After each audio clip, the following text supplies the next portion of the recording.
guys, and welcome to day number 24 of Inktober. So as of the 25th of October, we are officially down to our last week, and I'm excited.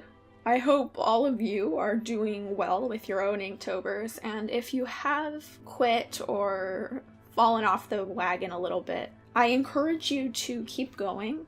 Do a drawing here or there, and just generally make time for art. Because in the end, as long as you are drawing, you're still doing more than you would have otherwise.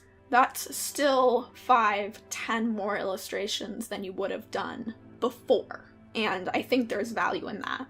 So for this piece, I was kind of debating back and forth between a couple of different ideas. And I had an idea that revolved around a melting candle, and I had an idea that revolved around comedy-tragedy masks, because it would sort of tie together some of the themes that are more theatrical and some of the themes that are more masquerade, which are theatrical in their own right, but a different beast entirely. And I was really having trouble deciding between them, because both of them seemed very intriguing to me, and they were both equally developed.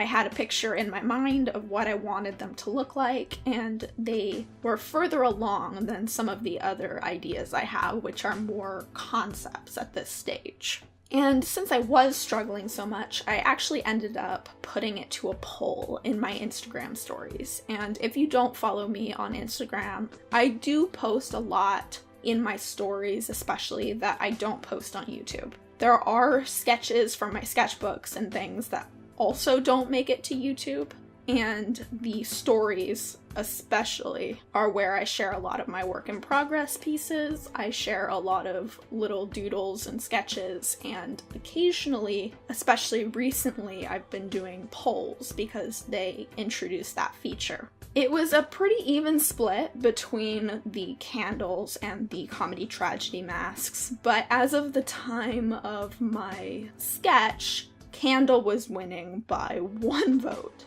So that was the illustration that I ended up doing. I will still end up visiting the comedy-tragedy masks in the future because I do like them so much, and I think the general theme of them works very well with the collection of pieces I've been doing this Inktober. So since I haven't really drawn any other melting candles this month, I knew that I wanted to tie it together with my other Inktober pieces in some way.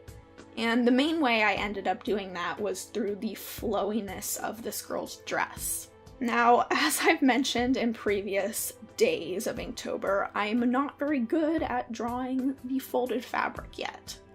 It's something that I have been trying to spend a lot of time, or more time than usual, doing this month specifically, because I like the appearance of it, and I want to be able to take advantage of the way the drapes and folds add to the shape of a piece. And you can kind of see that with this illustration in particular.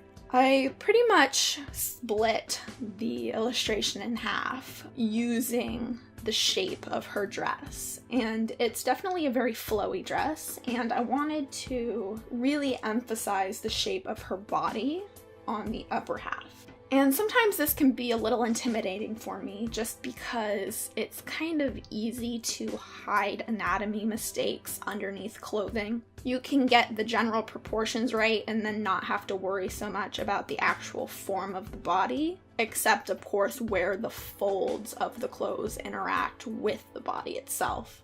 However, with this piece, the focus was very much on the form of the body, at least on the upper half. The lower half is much less obvious in that. And although it was intimidating, I do really like the way the top half of this specifically turned out. I sort of feel as though this piece fell victim to what I was talking about in yesterday's video with something feeling a little bit too simple. I would have liked to have added more details to the dress itself, because the reference I was using was really just flowing fabric. And because I'm not so great at rendering folded fabric yet, it feels very bland. and I wasn't quite sure how to add more folds in order to make it more interesting. And you'll see that near the end of this video, I do actually end up adding more texture to the background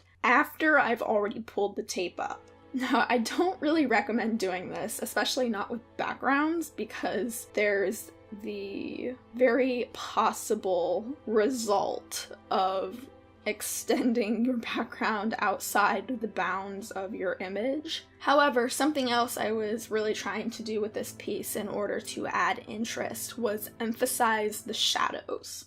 And I purposefully chose a very light skin tone because I wanted there to be a very sharp contrast between the shadows and the lighter tone of her skin. And I do like the way the shadows turned out. I think it adds a lot of interest and almost mystery to the piece that I really like.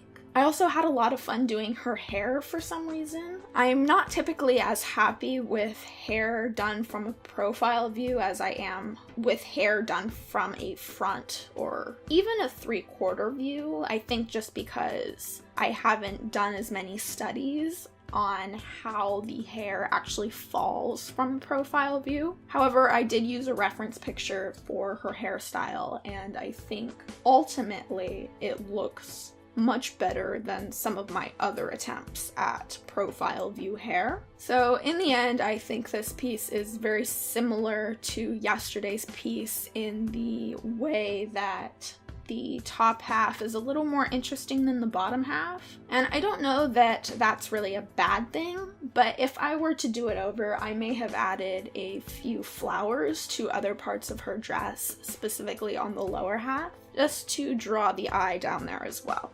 However, those are the sort of things that I'm learning through this challenge. I feel as though I've certainly gotten better at composition, at least better at thinking about it. And I'm glad that Inktober so far has sort of given me a jumping off point for my improvement in the future. So I hope you guys enjoyed this video. I wish you all the best of luck for your last week of Inktober if you're participating. Thank you all for watching, and I will see you guys tomorrow. Bye.